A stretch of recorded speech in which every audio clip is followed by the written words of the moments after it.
All right, welcome everybody. Thank you to our January Virtual Career Series with Erin Bergamo-Tacy. She is the Chief Communications Officer at Blend Labs and a veteran executive in the high-tech space. So we're very excited to hear what she has to say about communications and what you guys can do with your comm degree, because there are a lot of different opportunities there. She has a great presentation that she's going to share.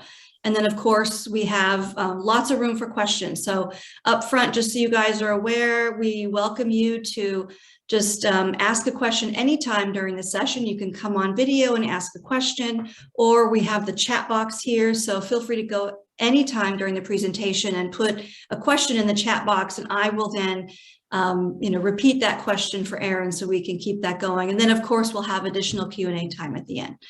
So let me go ahead and just share some slides about the schedule for the series coming up, and then we'll turn it over to Erin. So let me now just share my screen real quick.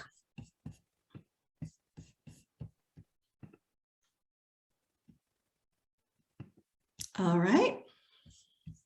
So this is the monthly virtual career series, as I said. So it is a 45-minute session. If we have lots of questions, we can go over, but we know we've told you guys we'll end at 6:45, but again, we can go over. So we're here to talk with Erin, and I wanted you guys to know that we're doing this every month on the second Wednesday of the month. So let me, oh, hold on. Now it's like, here we go. So here is the schedule coming up for the next few months. So please save the date for what's coming up. February, we're going to hear about the consulting industry from one of our Comm Council members. March, we're going to delve into all the areas in HR. And then April, we have a marketing executive talking about careers in media and marketing. So lots coming up. And again, we will go through June. So we'll be sharing that schedule as we get it. So please follow us if you haven't already on Instagram, Facebook, Twitter, to make sure you get updates from the council and new events. And then I'm going to turn it over now to Erin to share her story. Take it away, Erin. Thanks.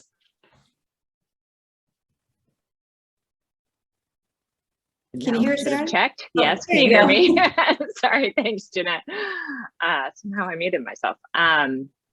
I'm very excited to be here, and like Jeanette said, I have some slides to walk through my career journey, but I feel these types of sessions are always better when they're interactive. So like Jeanette said, feel free to interrupt me, ask a question. Jeanette can also cue me if you want to put it in the chat, but I'm going to give you a little bit of background and tell you about my journey. I loved that title of my unexpected career journey for one of the other sessions, because it's true.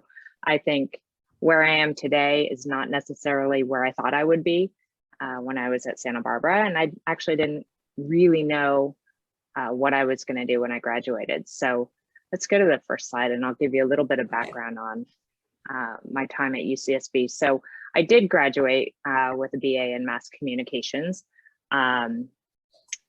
I came in undeclared. I wasn't really sure. I think I fell into it because I have two older sisters that are in the marketing and communications industry, and I found it interesting what they were doing. I was a member of Alpha Phi. There's a little bit of a theme here. I was on the crew team my freshman year, which I got coerced into doing by a sorority sister and former teammate from my gymnastics team.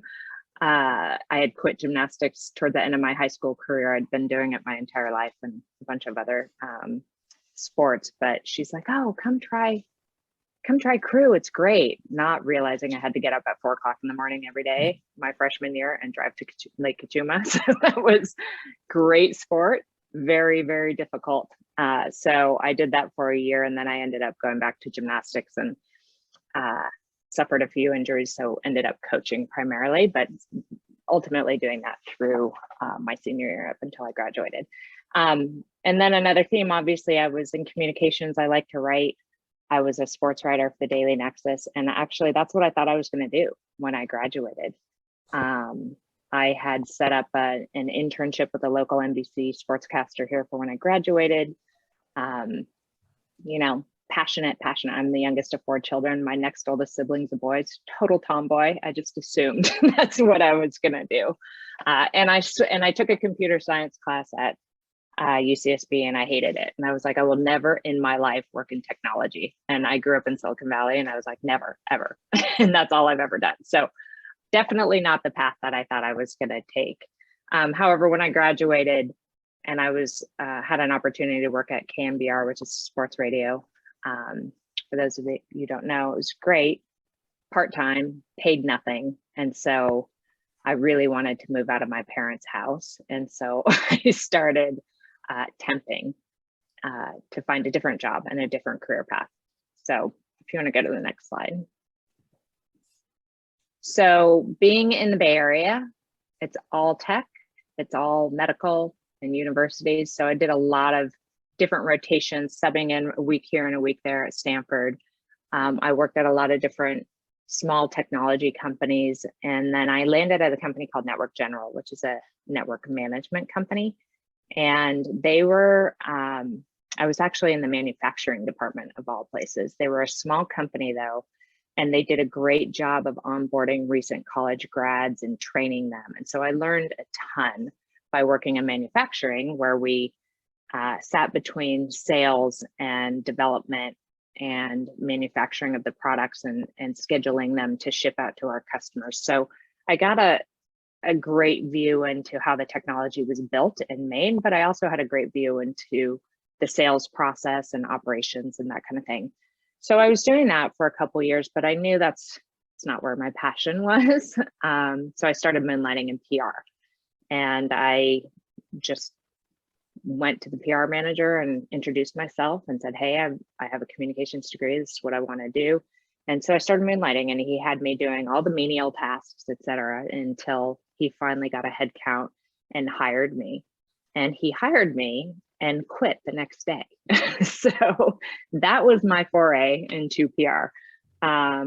It was a public company. It was small, but it was a public company. And I was 22, I think, at the time, and running PR by myself. I had an agency, but I reported directly to the chief marketing officer, and there was such a knowledge gap there. But my boss at the time was great and spent time with me, developed me. I had a great agency partner, et cetera. And so I did that for a couple of years, but I always felt like I was missing, because I jumped so quickly. I always felt like I was missing a core foundation of PR. And so I decided to go work for a PR agency, and I worked for a company called Sterling and Cohen, which was a boutique agency at the time. It was during the dot-com boom, so we had a lot of different clients and startups, et cetera.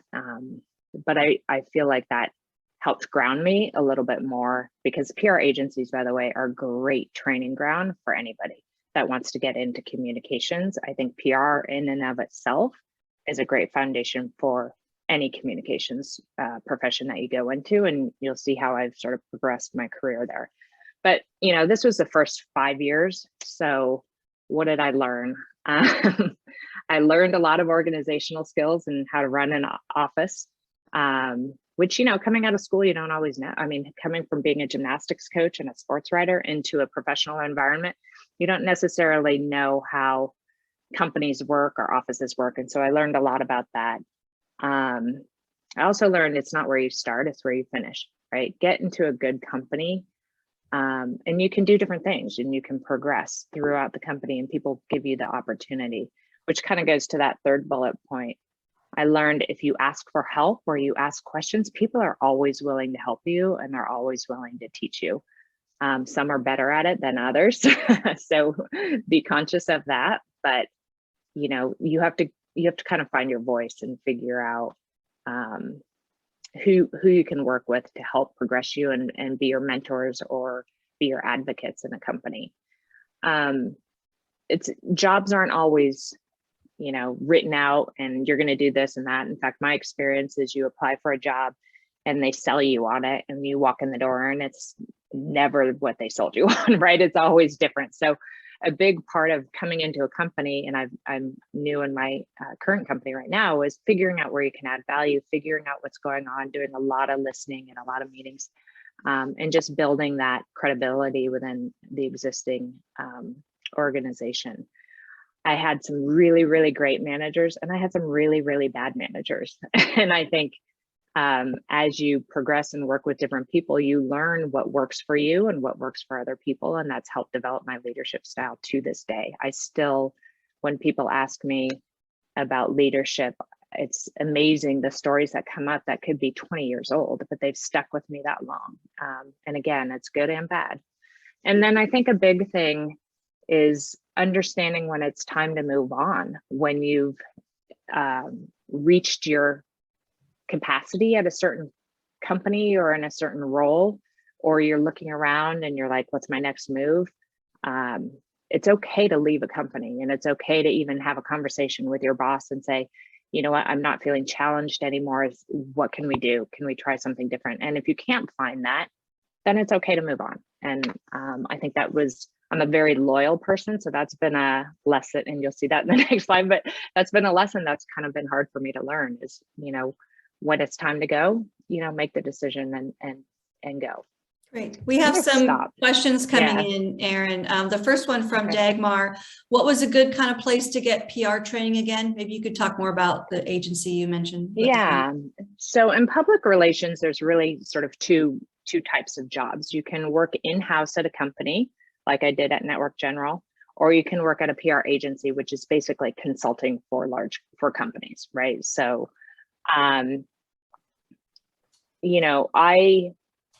I think the PR agency side is a great training ground. They bring people in, fresh college grads. They teach you from the ground up how to run a PR strategy and program. My preference personally, having done that and been in-house, is to be in-house. The one challenge that I think with a PR agency is you have a lot of different clients and you're advising, but it's a huge influence and consulting job. You don't always have control over what the client decides to do. And you're still kind of on the outside. And so when I went from a company job at Network General, an in-house job, to an agency, I missed the hallway conversations. I missed feeling like I was part of the core infrastructure and insights of a company, which is why I ended up going back to in-house. But I will say agencies are phenomenal in training. And so it's a good place to start your career and get exposure to a lot of different industries, but also have that network to help train you and develop you. Right, great. We did that. Hopefully that answered your question, Dagmar, and we can come back to it if not. Andrew Johnson had just a comment here, lower the expectation bar so you can never be disappointed when entering a new job. Is there anything you want to add to that, Andrew? Did you have a question, or that's a very good comment. All right. I'm going to move to the next slide and keep the questions coming in, folks. So thanks. Okay, great.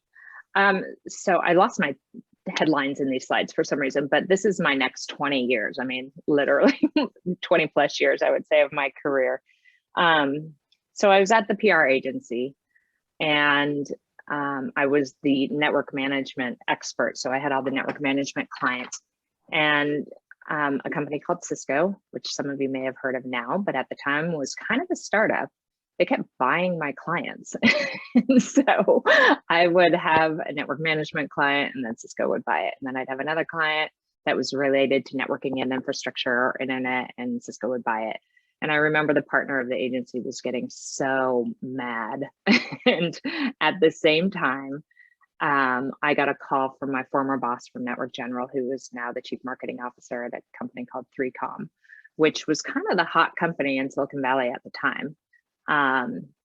It was later bought by HP. So if you've never heard of Comm, it's probably why. Cisco and Comm were huge rivals at the time. Cisco was kind of the scrappy startup, and Comm was definitely more established. So I got approached by both of them and was interviewing for PR jobs. And, the easy route would have been for me to go work for my former boss at Comm, but something in my gut was pulling me towards Cisco. And so they were quicker and they were growing. And I think philosophically just fit more with where I wanted to go for my career. So I took a gamble, which is funny to say right now, because it's I don't know, Jeanette, what is it, $70 billion company or something like that.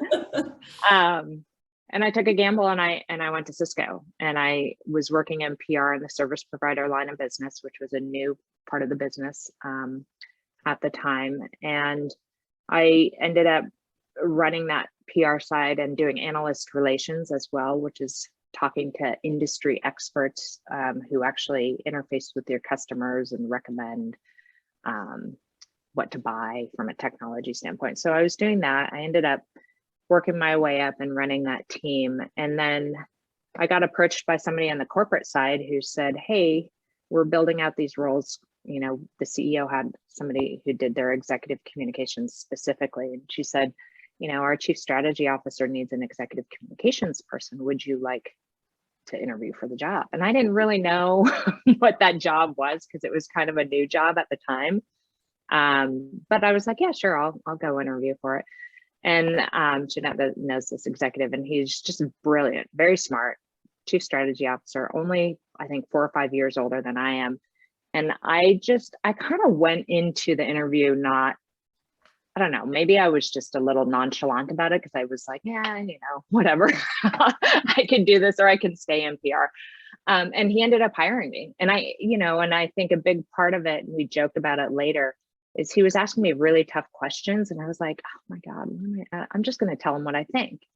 And he later told me, I was like, I thought you thought I was the biggest idiot. And he's like, no, I actually didn't really care about what your answer was. I was more seeing what your thought process was, right?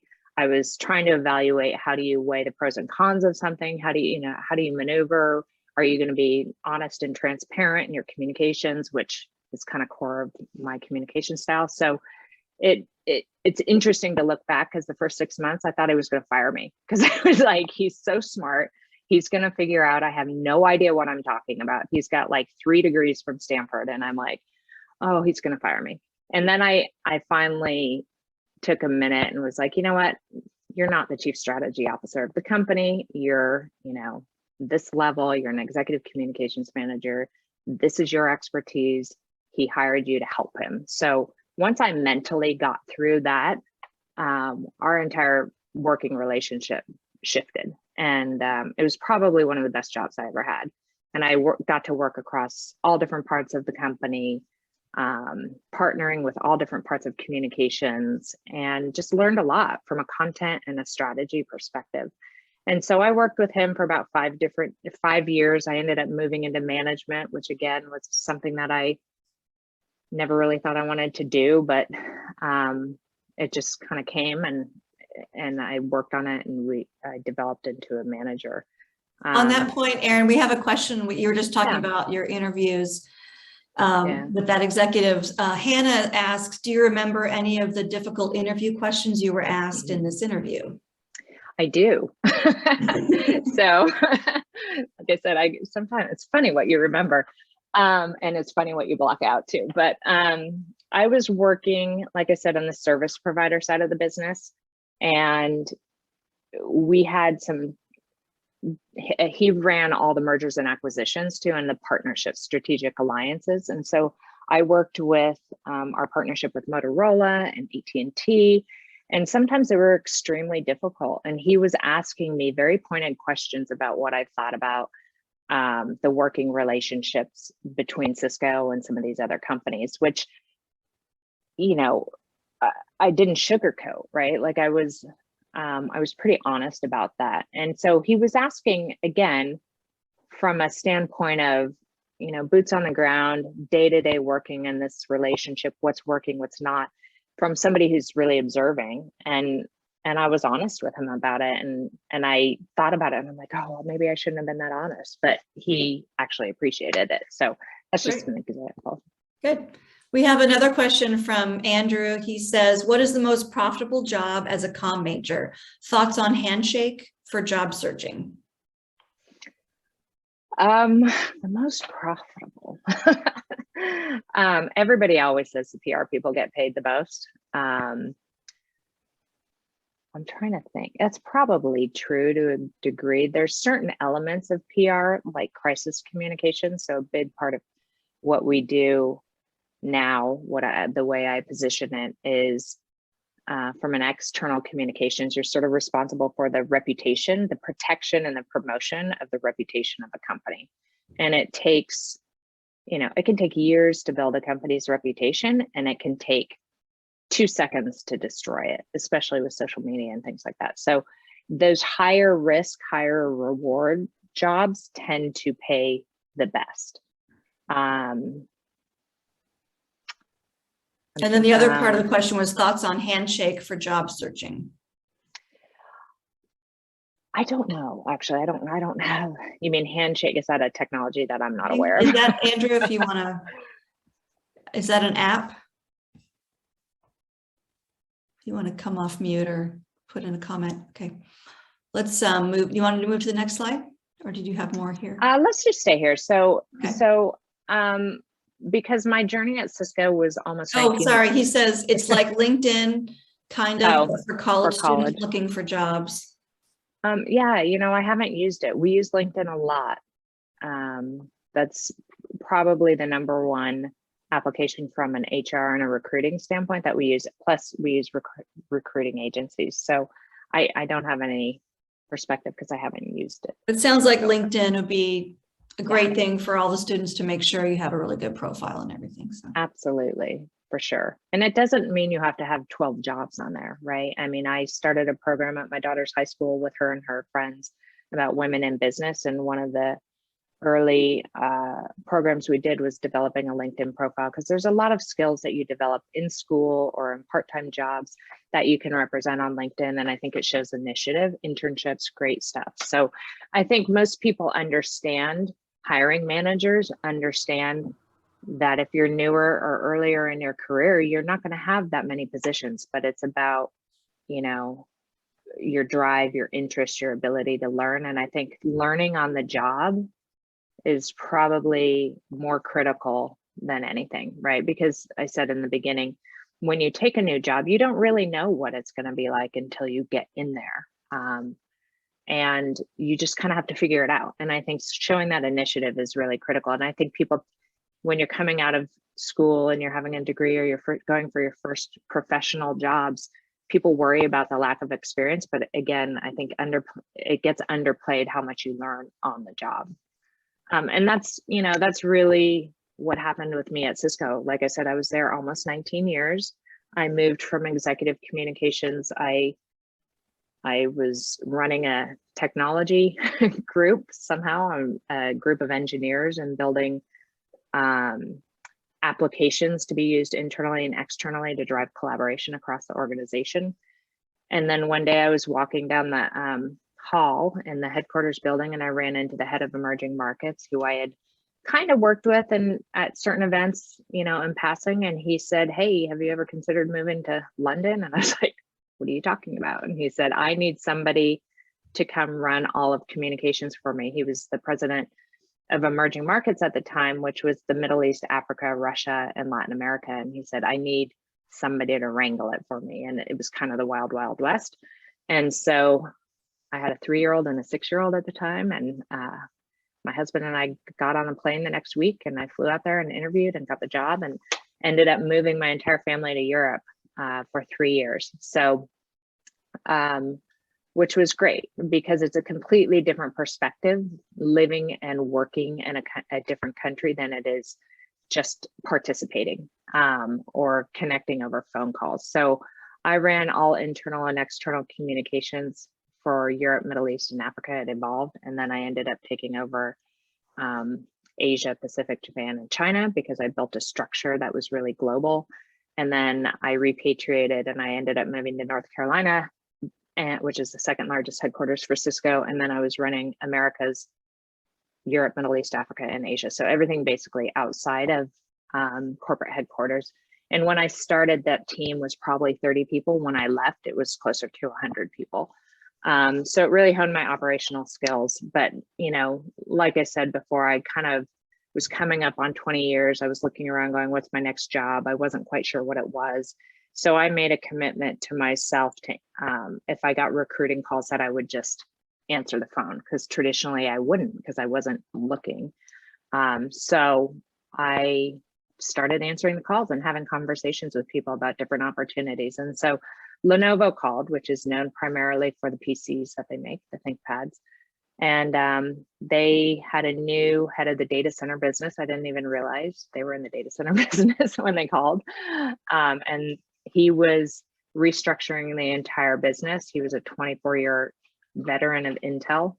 So great career chops. And he's like, I need somebody to run communications that has the experience and can help me rebuild this business. So this was one of those jobs where they're like, yeah, you just need to come in and tweak things a little bit, improve our reputation externally, but also internally. Working for a large Chinese company, which was very different for me. I'd only worked for US companies. But it was a complete rehaul, and it was like working for a $6 billion startup and a $50 billion business.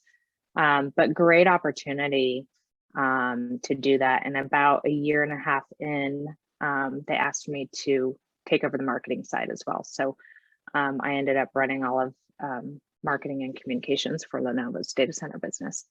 And then again, like I get to the 2 to 3 year mark, I'm like, okay, what's my next job?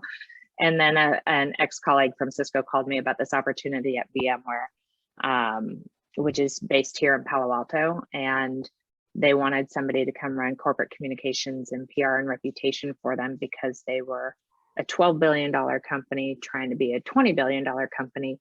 And the new chief communications officer needed somebody that could help her scale the organization. And my work in global and at different organizations really, like I said, honed those operational skills and how to build large global teams. And so that's why VMware recruited me, and I ended up relocating back to California. So that's a lot. That's a 20-year We have span. several questions. So let me, so questions about international and about management. So let me start with the international question, because you were talking about, living in Europe. We have a question from Hannah, who says, did you find it was wildly different doing communication work in an international setting versus when you were working in the US? Absolutely, 100%. And, and I think I went in a little naive, because I was like, oh, it's the UK. I'm going to live outside of London. They speak English. It's fine. Culturally, it's very different, especially coming from Silicon Valley, where, everybody kind of thinks it's the center of the universe. And I was actually brought over there to help build the team and fix some problems. And so I went in with a mindset of, okay, I'm the expert. And I quickly learned when I got there that was not true. Right. I mean, I obviously knew what I was doing from a communication standpoint, from a corporate standpoint, and I knew what the company wanted me to do. But when you live and work in different markets, that expertise, unless you live there, you have no idea. And, it was humbling, and I learned that quickly, thank goodness. Otherwise, I never would have survived. But I had to change my style to really trust my teams. Like, I had a guy that worked for me in Russia who used to work in the Kremlin press corps, and he probably could have been my dad. And I mean, he was that much older than me and experienced. And so I struggled. I'm like, how do I add value to him? And I really had to figure that out. But I also had to trust his experience, knowing what worked in the Russian market. Same thing with Middle East and all the places that I worked. It was really humbling, but also one of the best experiences I've ever had in my life, because you realize communications is not a one size fits all, right? And you have to empower people and teams in the markets and the countries in which you operate to know what's best for that. You still have to manage it because you're a large global public company, but you have to things that work in California or things that work in the US don't always work in different cultures. And so you just had to be very conscious of that and how to empower the teams to do that. Great. Okay, we have a question about management that came in from Madeline. I'm very interested in management. What is something that surprised you, both positive and negative, that would be important to know? Surprised me about management. I said this before. I never wanted to be a manager. I used to tell my husband, like, no, don't ever. I don't ever want to be a manager. And then he'd joke when I was running hundreds of, people with hundreds of employees. So I think the hardest thing when you go from an individual contributor to a manager is learning, and I kind of referred to this when I was talking about global, you have to learn how to teach people or lead people without expecting them to do it the way you would have done it. Most of my early management jobs were I was doing the individual contributor job and they promoted me above my peers, which is also very hard, right? Because you have a set of peers, everybody's used to working together, and then suddenly you're their boss. And that changes the dynamic with you and the team. And so learning how to lead, not manage, right? And there's a difference. Managing is a little akin to telling people what to do and how to do it. And leading is bringing them along on the journey. And that was probably the biggest adjustment that I had to make, because I'm a type A personality. I've done every job in communications. You know, I feel like I have a good sense of how I would do it, but there's other ways to do it. And you have to let the ego go and kind of learn and grow with the team. And I've found that that's the best way to get high performing teams. Great. Here's a question about your time at Lenovo from Thayer. Could you explain what a day in the life at Lenovo was like? I'm just interested to know what your job duties were. Yeah, Lenovo was crazy. So, you know, I worked for the head of worldwide sales and marketing, which was interesting. He really didn't understand communications and you know, peripherally understood marketing to be, you know, you throw big events, right? So it was a little crazy, but I think the first 10 months we were trying to, like I said, establish our reputation as a player in the data center market, which didn't exist. So that goes deep on working in public relations or analyst relations or executive communications and speaking opportunities, getting executives placed at the right conferences so that they can represent the company, pitching to reporters, you know, key innovations and stories and things about leadership. So that's on the external side. On the internal side, it's really how do you get employees motivated and engaged and prioritized and working in the same direction? That could be things from all hands meetings to reorganization announcements to fun activities to get people interested and engaged and working. And on the marketing side, it could be, you know, organizing a major trade show event or customer or partner event. It could be working in digital marketing, which is using digital properties to drive demand for your solutions and products. So it's hard to say what a day in the life is because there's so much. If you're in one of those specialties, like if you're in PR, you're going to be hopefully talking to reporters every day. You're going to be writing, you're going to be working with the product teams to figure out what the new solutions are and how you're differentiated in the market, right? So as the head as far of as your duties, Erin, you're probably in a lot of meetings and doing a lot of speeches. Yeah. Thanks to that. Yes. The higher you go, it seems the more meetings you have, and it's a lot of directing, right? And so even in today, like we had our marketing kickoff today and yesterday. And by the way, when I joined Blend Labs 5 weeks ago as Chief Communications Officer, and then 3 weeks into it was made co-CMO because so now I'm the Chief Marketing Officer as well. So running a marketing kickoff meeting for the last 2 days to get people aligned around what the priorities of the business are and what that means to them, but also working with them on expectations of the leadership. How do we expect you to collaborate? How are we going to hold you accountable? So a lot of meetings, a lot of directing. Again, the higher you go, it's more about organizing and connecting the dots and driving strategy than it is about, you know, writing every single day or something like that. We have a question here about how you were moving companies from Lucy. Did you find it difficult to continue switching companies, or was it beneficial to transfer? Both, to be honest. When I left Cisco, that was hard. I'd been there a long time. I grew up at Cisco, And I was at a conference, and there was a recruiter there who I'd worked with in the past, and she was talking to the team, and I pulled her aside afterwards and I said, hey, I'm like almost 20 years at Cisco. Does that look bad from a recruiter standpoint? And she said, it depends on your story. And so she looked at my resume and she kind of knew my story. And she's like, you've moved a lot, like every 2 to 3 years, whether it's within a company like Cisco or outside of a company. For me, that I know that's my trajectory of like, because I'm a builder, I like to come in, I like to build teams, I like to push and develop strategy.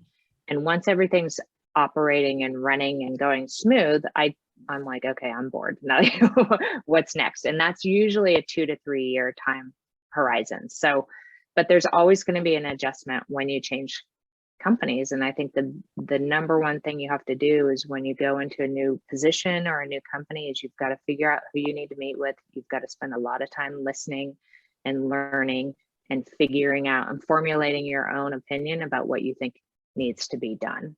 And that way you get to meet a lot of people and, get their opinions, but at the end of the day, you have to synthesize all that information and then use that to drive your role forward.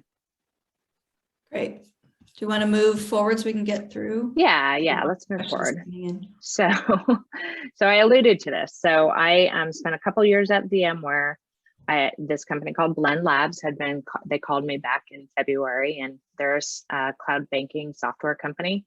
I have not worked in fintech in my past, but they were a really interesting company, and they have a very interesting origin story with the founder who it's a very mission-driven company about increasing simplicity and transparency in the banking process. So if you want to get a mortgage to buy a house, or you want to get a credit card or a home loan, and so it's automating and digitizing all of that. But it was an interesting company. I wasn't ready to move in February, but they said, hey, can you talk to the chief marketing officer? It's a good networking opportunity anyway. And he's trying to figure out they didn't have a chief communications officer, and he was trying to figure out what that role would look like. And so I met with him, and we agreed to stay connected, but honestly, they couldn't afford me. So I was like, I can't leave my job now to take $100,000 pay cut. I'm just not going to do it. So, which sounds, I don't know how that sounds, but it's true, right? I live in the Bay Area, and I'm like, I have to pay the bills. So, but it was still an interesting company. So, and they were pre-IPO at the time, and then they went IPO in July, and then he called me in August. He said, hey, we have all this money now, we can pay you. I was like, great. So started the interview process again, and it's just a really fascinating company, but I have not been at a company this size since the very beginning. So it's a little over 2,000 people. Again, I was hired to run the communications team, be the chief communications officer. 3 weeks in, my boss left. And while I was working with the head of HR, who I'd never even met before, on a communications strategy for how we were going to announce that, because he was a member of the leadership team, I found out that I was going to be the interim. So that was shocking, but they knew I had a background in that. And so again, it's another sink or swim moment, and you've really got to seize those opportunities. And so I'm learning a lot. I've hit the ground running. We had Christmas and New Year's in between, which was basically my time to read everything I could and try to catch up on the marketing side of the house. But it's fast paced, it's exciting, it's growing. It's fintech, which is hot right now. Yeah, and so these are all the different roles and the teams that exist in my world today. And I'm just trying to bring it all together and drive a cohesive strategy as we head into our first year as a fully public company. Great. And we have a question that came up earlier that let's see, it was about grad school. Andrew says, how essential is grad school as a comm major? You will get a lot of different opinions on this one. Honestly, I didn't go to grad school. I thought about it. I actually at one point started looking into MBA programs, and actually our old CEO at Cisco found out that I was looking at going and getting my MBA, and he's like, work for me for 6 months, you'll be fine. Right. Like, and so while I started it, I was working full time at the time. And I couldn't justify, I just couldn't figure out a way to do both. And I was learning so much on the job that I didn't feel like I needed to do it. But I know people have done it and they've had great successes for it. It just wasn't the path that I took. Great. All right. Question here from Ethan. How does a company such as Blend contact you? And is fintech something worth going into? Yeah, so Blend plays primarily in the mortgage and the consumer banking industry, but they don't contact the consumers directly. So we sell to financial institutions, primarily the large banks like, Wells Fargo or US Bank. I think, is the question, Ethan, about how did they recruit you? Was that the question? Like, how did they reach out to you to get the job? Oh. I think. Maybe. LinkedIn. Do you want to come up? Yeah. Was it LinkedIn probably? It was LinkedIn. Absolutely. Okay. Yeah, more reminders. Oh, Ethan. I was just wondering, like, how did you just get like a bunch of like messages from a bunch of random companies and then you kind of just pick and choose? Yeah. So when you go into your LinkedIn profile, you can, you probably know this, but specify whether you're open to opportunities or not. And you can also track who's looking at your profile, which is great because you can say, 10 recruiters looked at your profile this week. So yeah, I mean, like I said, I networking, and I think that was on one of my other slides, this industry is very small, right? Like, and I think most industries are very small. So it's still a lot about who you know to get in the door. I worry a little bit because a lot of the screening of resumes goes through bots, and if the language isn't exactly right, you're never going to get through. You could be totally qualified, but your resume and the job description aren't matching up. So a lot of it's still who you know. And so I would encourage you guys on LinkedIn, use this channel to connect with alums. If you know somebody who can put your resume in front of a hiring manager or in the company at least, or a recruiter, that's always helpful. But Blend was a cold call from a recruiter off LinkedIn. Wow, it's a great story to know that LinkedIn works, guys. So yeah. All right, a question here from Lucy. What advice would you give to current UCSB students on what to take advantage of while still in college? That's pretty broad. Can you be more specific? Lucy, do you want to chime in? Do you mean maybe internships or other activities?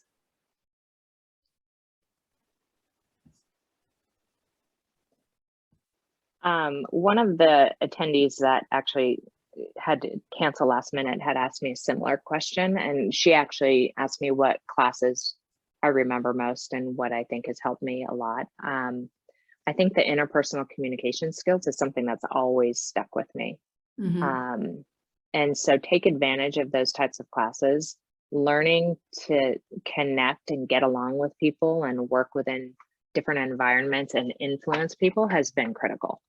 So I would take advantage of that. I would take advantage of any internships that you guys have, or even leadership opportunities. And I'll jump in because Lucy added, what do you regret not doing while you were in college? Yeah, so I don't have a car until I say my older brother ended up transferring to Santa Barbara, so he always had the car. And I, back to my sports writer desires, I did connect and get an internship at I forget the local TV station, but with the sports KSBY TV. I worked there. Yeah.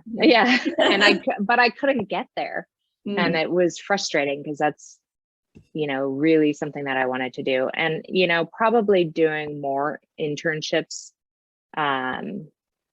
would have been good. I had friends that were very on it coming out of university, and I just wasn't. My dad was sick. He passed away the summer before my senior year, so I had family issues I was dealing with, and I think it stalled sort of my jump into my professional career because I was dealing with a lot of other stuff. So I didn't get to take advantage of a lot of those things because I had to come home and help my family over the summer. So but But I think it all worked out in the end. it did. Yeah, it did work out. Ethan has a question here. Can we connect with you on LinkedIn? And do you Yes. mind more questions about careers in fintech?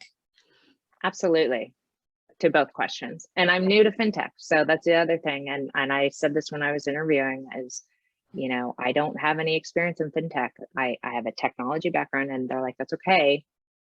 It's okay. You can learn the topic area. And I always say that it's harder to learn the core communication skills than it is to learn about the technology or the topic area that you're working in. So. And then Janet says, how do you differentiate yourself and develop a personal brand as a candidate while looking for a job in communications? That's a great question. You know, I think something that I've been really impressed with is the level of questions that people ask. And that's something that I've learned throughout my career too, is to not be afraid to ask questions.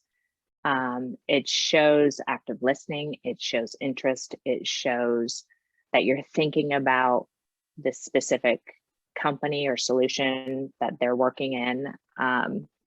I think being engaging is really interesting. I'm an idea person. So when I interview people and we can have a dialogue, or they can say, what about this? Or have you thought about that? Or we can start brainstorming. Like, to me, that's gold. But you kind of have to figure out who you're talking to because it's different with everyone. But I think when you can ask the very specific questions, or show that you've done the research on the company, right? That's when I talk to people who clearly have never read anything about the company. I'm like, okay, why are we having this conversation, right? Do your research. With that, thank you, Erin, for joining us and sharing all that great information. We really appreciate it. And thank you, everyone, for joining. We really appreciate it. Yeah, thanks for the dialogue. It's great. Yeah, it was awesome. Thank you, everybody. Thanks.